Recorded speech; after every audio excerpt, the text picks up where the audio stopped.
Akasho bọ́n lẹ́nu mi Mr. Gómìnà.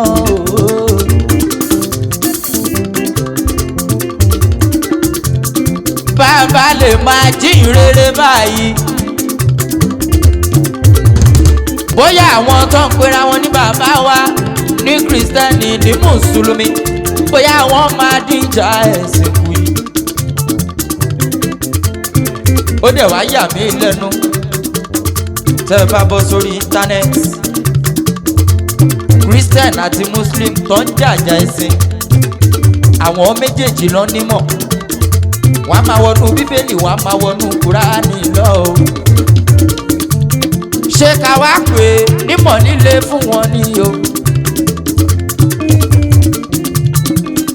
Tá a bá ń ṣe báyìí, bóyá lè jẹ́ bọ̀ fún wọn o. Kọjá ká fi ìjẹ̀sìn sílẹ̀ ká máa gbé títóbi fọ́lọ́run lókè.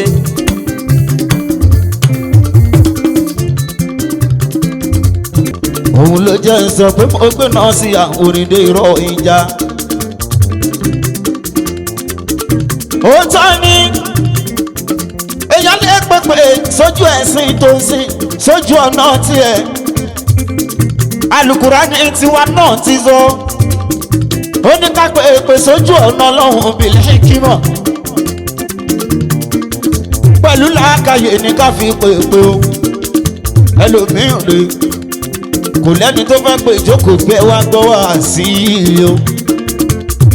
Ẹlòmíràn rè kò sáwọn tó fẹ́ pé ìjókòó pé ẹ jẹ́ ká ṣe Sunday service lénìí o. Àwa bọ́ sórí orí kìíní kan TV, àwa bọ́ sórí Facebook, ó ní Instagram page, ó ní YouTube page. Ẹni tí ó sin lọ́hùn kò ní bá a débẹ̀ yẹn fúnra rẹ̀ Ọlọ́run ló máa tó. Arojah ṣẹ́rí gbogbo orí nẹ́ẹ̀tì pátápátá lẹ́ájìlì mọ́lù ọgbọ́n owó ni wọ́n ń dá. Àwa tá ń wò wọ́n ní ká ló làákàyè wa.